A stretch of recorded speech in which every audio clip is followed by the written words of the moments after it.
Hi. Did you ever hear the phrase, don't go to the hardware store for milk? You just did. You just did. You just heard that phrase. And I just wanted to share it with you. I've been thinking a lot about it. I'm noticing that we are enjoying a time, at least I am enjoying a time of like people looking back to what a lot of us have been doing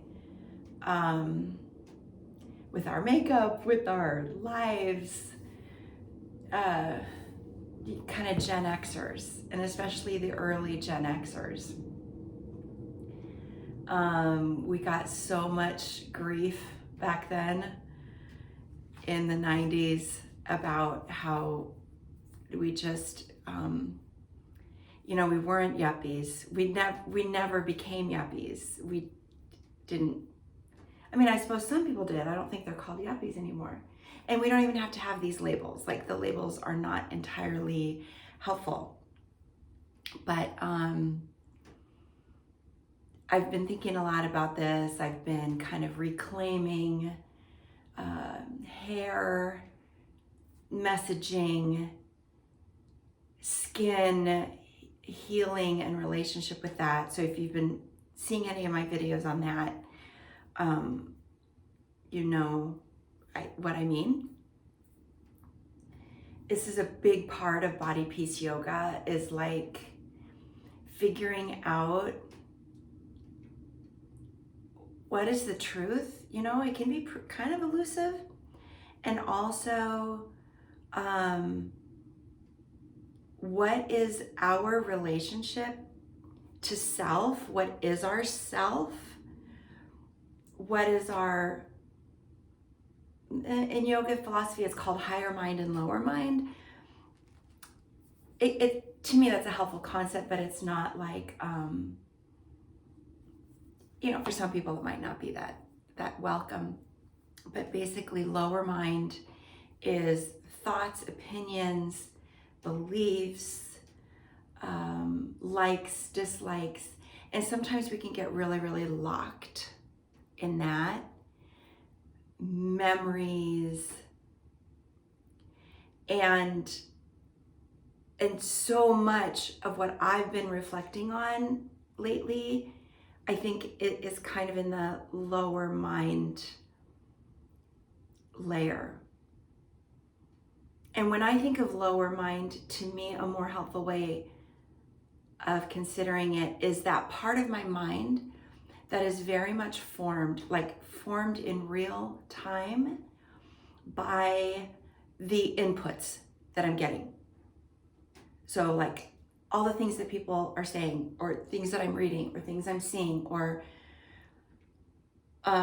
experiences I've had, and then my brain like forms an opinion and decides, do I like this or don't like this? So super helpful, and this can be a really important part of us kind of reclaiming our space and learning, who we are. There's this line in a Julia Roberts movie, I think it's Runaway Bride, and she's like, I don't know what kind of eggs I like. I don't know. And so part of the movie is she's figuring out, well, she always, like, with each different relationship she was in, she had her eggs a certain way to kind of, because that's what the person she was in the relationship in, that's what they liked. That's how they liked their eggs. And it just became this metaphor. And very often, those of us who've gone through trauma, disasters, that kind of stuff, part of our healing, part of our making sense is that and then part of the trauma sometimes was, so both, it can be part of the trauma, it can be part of our healing, is that we kind of learned how to, well, like the Julia Roberts character, like we learned how to not make waves by, not being too strident, about how we like our eggs. Again, that's just a metaphor, but yeah, so then part of what we have to do as we recover and like get towards our growth phase is start to reclaim some of that territory. But it can be really sticky. It can be really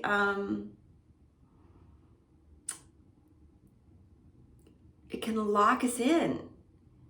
You know, a lot of times with my clients, I was working with someone earlier this week and we discovered like this amazing thing for her to do yoga wise for this thing that she's recovering from.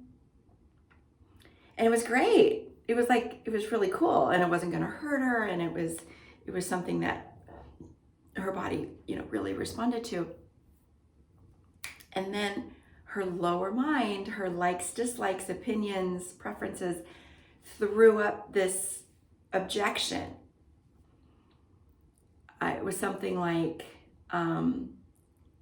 well, I don't know that I want to go into the blah, blah, blah, blah, blah. She just had some sort of like random opinion. And I'm thinking, really? Okay.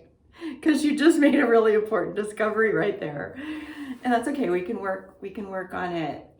We've been working together for a long time and it's okay. But it was just so interesting. So our lower mind is trying to keep us safe, is trying to make sure we remember the pitfalls in the road. Like, remember that one? Okay, avoid. Eventually we learn how to go down a different street. All of that stuff, it's great, helpful. It can also keep us up at night and it can like pummel us.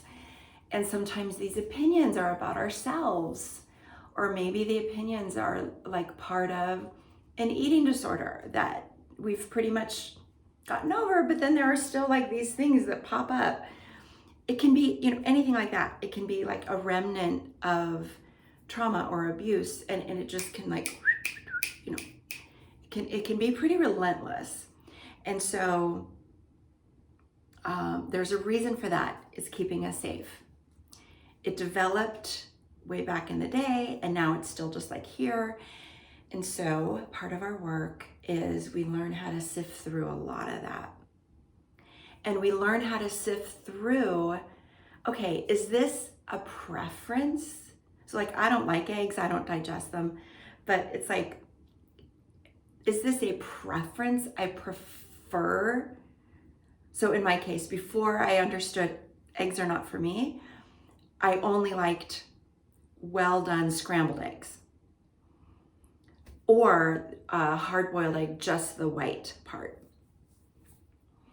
And even as a kid, like that was all, Easter eggs, all that stuff, all I ever wanted was the white part of a hard-boiled egg. The yolk just, ugh. I still can't even think about it. And then I learned, actually, eggs are not for me, thank you. So, we have to walk this line of like, well, I don't want to go back to how it used to be where I didn't express a preference. I didn't even know my preference. And I'm not talking about me necessarily, just like, the person, the Julia Roberts character, or you, we don't want to go back to that time. There was this great comment that someone in one of my yoga trainings said.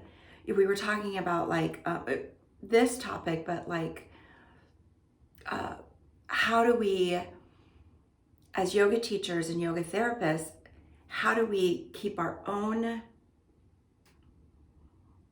voice, our own persona a little bit receded, because what we're really doing is supporting the client.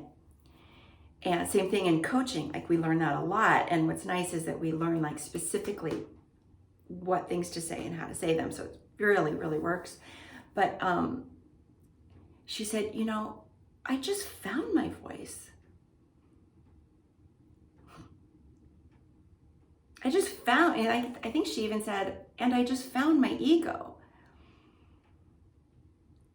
I don't want to like work on diminishing it yet. And I just thought, oh, that is so wise. Yes, agreed. So, you know, we don't want to go back to the time when we didn't even know what kind of eggs we like. We want to know our inner landscape and then learn how to navigate, like, okay, how much do I need to like put my feet in the sand and, you know, dig in on this. And then how much do we just want to go with the flow? And it's like, yeah, pick your battles, save some energy. So that's all lower mind. Higher mind is kind of how we start to access and decide and figure it out. Our higher mind is that part of us that is not really as subject to all of the inputs. So our higher mind watches. So that when you're watching your breath, when you're watching your thoughts, when you're noticing, oh my gosh, I just had an ED thought. That part of you that's like not stuck in the middle of it, but is like noticing, that's your higher mind. That's your capital S self. That's your true self, you might say. Different ways of talking about this. It's your wisdom. It's your intuition. It's your Vijnana Maya Kosha. It's that part of you that's eternal, that part of you that is linked to your soul, that part of you that is just kind of, we can start to grow our awareness and find peace and just not be quite so subject to the opinions of others, to the all that messaging. Oh. And there's a reason that we cling to the messaging. You know, we get kind of beat up. Like, who cares what people think? But you know what? Part of our survival for our entire existence is that we got to stay in the group. We need to be able to stay around the campfire with our group and fall asleep with our group, and we have someone on guard, and then we know we can sleep. Like, this is how we evolved. Traditionally, women have just always stuck together. Just stuck together because we needed to for a million reasons. So, you know, and now we get this messaging like, oh, that's catty, or oh, mean girl. It's like, okay, yeah, yes. And also, we are trying to hold on to belonging, to being part of our group. It's always been part of our survival. I think it still is. The clients I work with who are super, super, super isolated, it's hard. We need to be connected. So there's a reason that we care so much, but then part of our healing and like growth can come from, these are just other people's central nervous systems. My central nervous system is interacting with other people's central nervous system. They are not my wisdom. I can learn wisdom from others for sure, but they are not my wisdom. My central nervous system is reacting all the inputs all the time, so we can start to choose what inputs we do. So, my central nervous system is reacting with other people's central nervous systems. This starts to become our higher mind. This is where we can start to have tranquility. This is why so many of the meditation practices are observe your breath, observe your thoughts in a river, observe sensations in your body, observe. We're practicing our ability to get to know that part of ourselves. The seer, S-E-E-R. It wouldn't be 3 E's. S-E-E-R, seer, the one who sees. The breather. Okay, so you're having your breath, but then who's breathing? That we cultivate our relationship and awareness with that part of ourselves. Vijnanamaya kosha. Okay, so I started this talk by saying, have you ever heard the phrase, don't go to the hardware store for milk?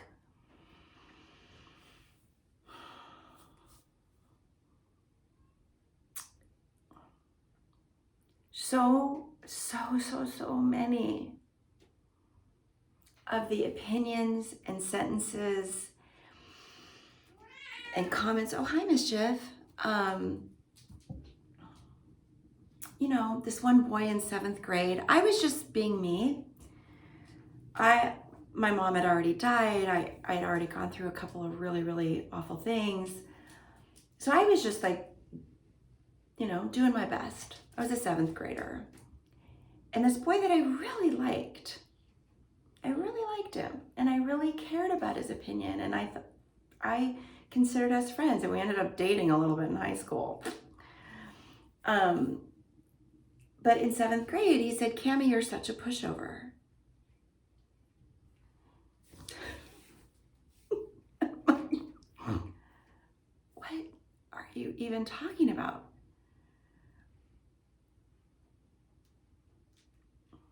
What does that even mean? Like, that had not even been on my radar, that anyone would ever say that to me in my life. I didn't really know what a pushover meant. It really hurt my feelings, and I took it as the gospel truth for a long time. And oh yeah, I dated him later.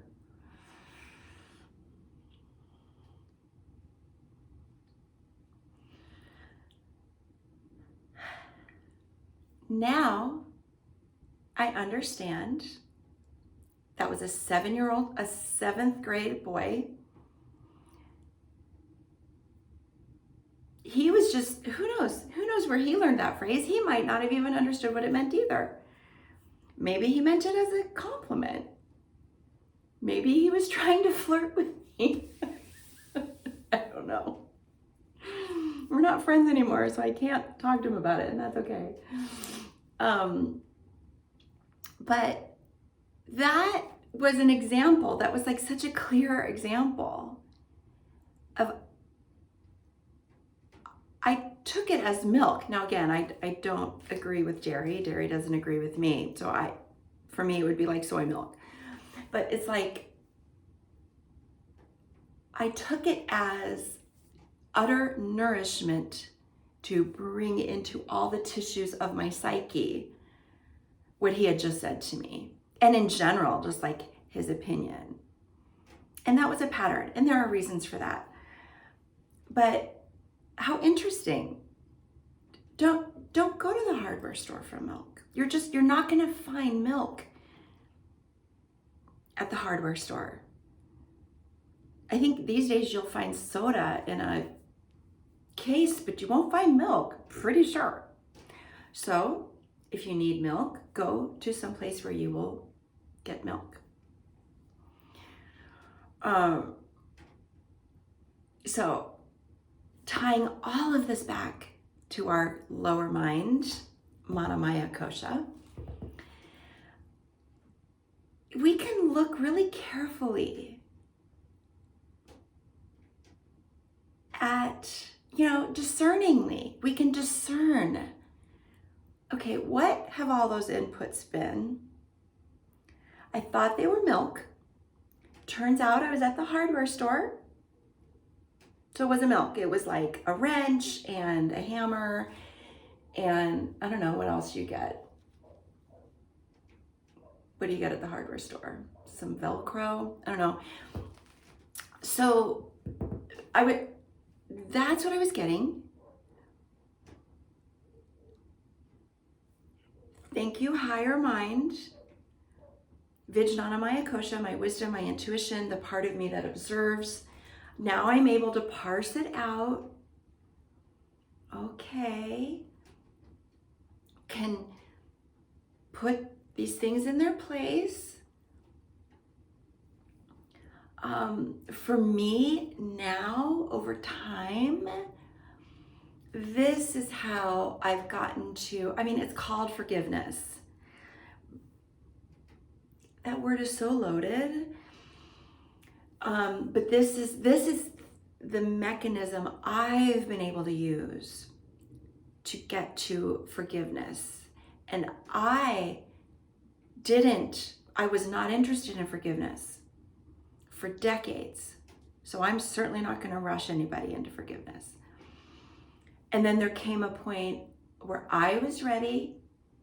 I wanted to reclaim that interior landscape for myself.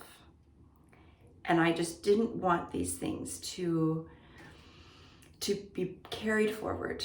I didn't want to carry that balance forward,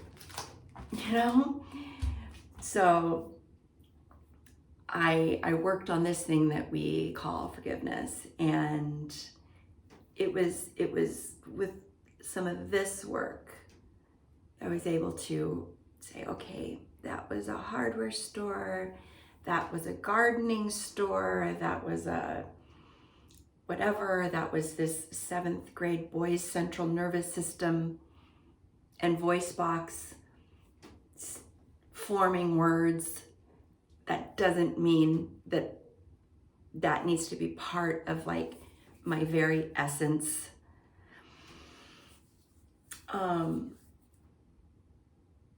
And multiply that by like 1,000, lots of different experiences. I've shared with you a low load one. But over time and growing my ability to like have a relationship with my higher mind, my wisdom, my intuition, my true self, my core self, my capital S self, really having a friendship with her and spending time with her.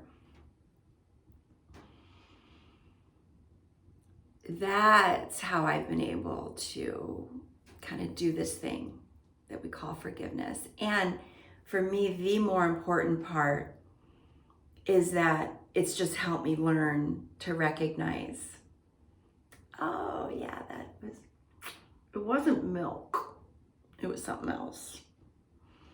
And I don't have to try to digest it, I don't have to try to take it into myself. It was not what I was looking for, and thank you. So covered a lot of ground here. Just to recap, don't go to the hardware store for milk. Consider our lower mind and our higher mind. Lower mind, this is all my interpretation of all these things, but like lower mind has to do with our intake that we've been having our whole lives. Higher mind has to do, and that's more like surviving, making sure that we, get to keep going. And then higher mind is sometimes, people will say detachment. I don't find that super helpful, but my higher mind is that part of me that is observing the stuff. And then ultimately just reclaiming some of that messaging that we've always gotten. Oh, mean girl, this, that. It's like, no, there are reasons for why we do what we do. Our central nervous systems are doing the best they can. We don't have to be like overly harsh with ourselves or others. That takes a lot of energy. And yes, I'm wearing my Scandinavian thing and my beautiful silk scarf. And yes, just pointing that out. And I'm kind of wearing 90s makeup. I don't know if you can tell. My eyeliner is kind of 90s. Okay, I'll see ya. Bye.